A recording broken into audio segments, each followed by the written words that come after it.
But then once those stayed into the fall days, we were like, okay, let's get out of here, 80s. And it's going to be really nice, especially this upcoming work week. We're going to drop down to the mid-60s on some days. So yeah, fall pumpkin spice time. Pumpkin spice latte time. Brandon is obviously excited about that. A nice looking weekend up ahead. Things are looking pretty nice. We'll take a look at that in the next couple of minutes. We also have a chance for rain by Sunday. So we'll also break down the latest timing in your forecast track. And like I just mentioned, we will start to drop down to the 60s. So feeling more fall-like for the work week. Here's a look at your threat tracker for today, tonight, and tomorrow. I apologize, tonight will not be, partly sunny, but today will be, and it's going to be a really nice afternoon. And then for tomorrow, we'll continue to stay partly sunny with high temps in the upper 70s. So checking out your forecast track, we're starting off mostly cloudy, and by noon, kind of the same deal. But then as we get into the mid-afternoon by 3:30 p.m., also kickoff for Notre Dame will be mostly sunny to even partly sunny in a few spots. So really looking good. And you'll also notice no rain in the forecast for today. So that's a first for at least the past couple of home games. Going into tonight, looking pretty good.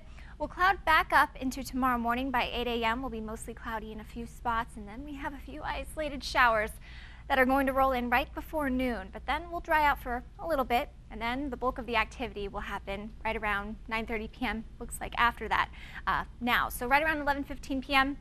our westernmost counties will start to get some heavy downpours. Lightning is possible. Gusty wind is also possible, but we're not expecting any severe weather with that. And then as we get into 6 a.m. on Monday morning, just a few light showers to moderate rainfall in our easternmost counties. So not too bad. And then Monday morning, we could get a little bit of rain as well. Fall colors. Here's a look at what to expect by October 5th. We're going to have partial color. Getting into October 10th, we're going to be near our peak. And then by mid-October, October 16th, we're going to be at our peak. And then by October 21st, past the peak. So that's kind of an idea of what to expect for the fall color. I'm really looking forward to that, and that's right around the corner. We're going to feel like fall heading into this work week. Warmer air is going to get pushed out. Cooler air is going to replace it. So Tuesday will be our coolest day. So checking this out, mid-60s on Tuesday. Usually we hit that high right around October 7th. So a little bit ahead of the game, but pretty nice.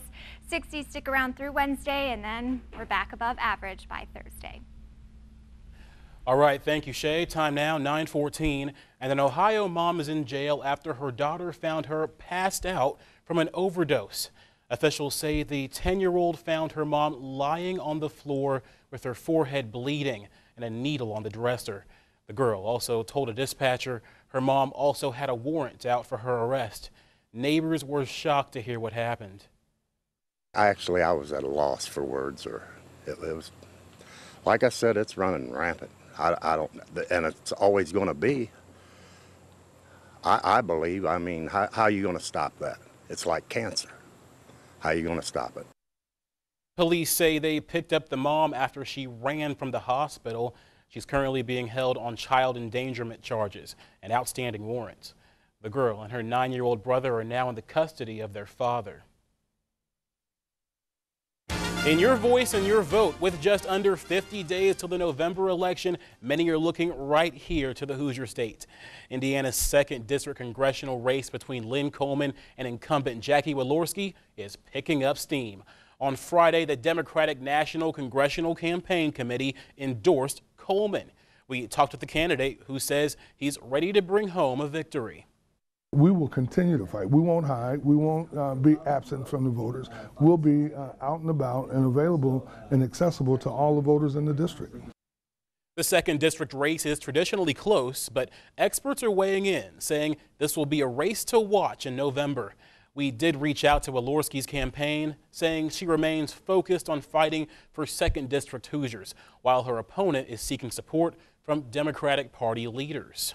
And Hillary Clinton and Donald Trump are both off the campaign trail to get ready for Monday's debate in New York. Race will likely be a key issue at Hofstra University. The protests in Charlotte will likely continue to loom over the candidates. Donald Trump has spent the past few days giving a preview of how he'll likely attack Clinton.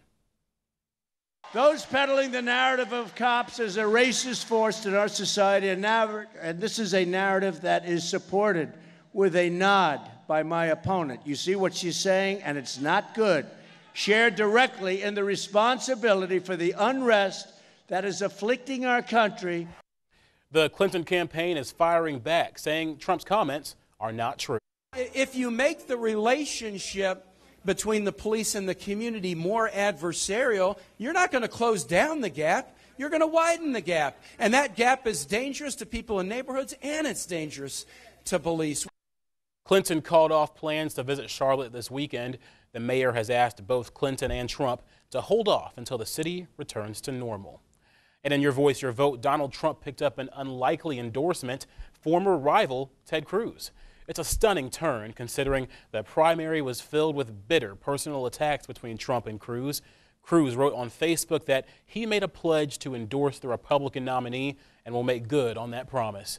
And the Texas senator says it's now all about defeating Hillary Clinton. President Obama vetoed a bill that would have allowed families of 9/11 victims to sue Saudi Arabia for its link to terrorists. The president says the law would harm U.S. interests in Saudi Arabia. He also adds it would not bring justice to families. Supporters of the bill are already planning to override the veto. And if they're successful, it would be the first override of Obama's presidency.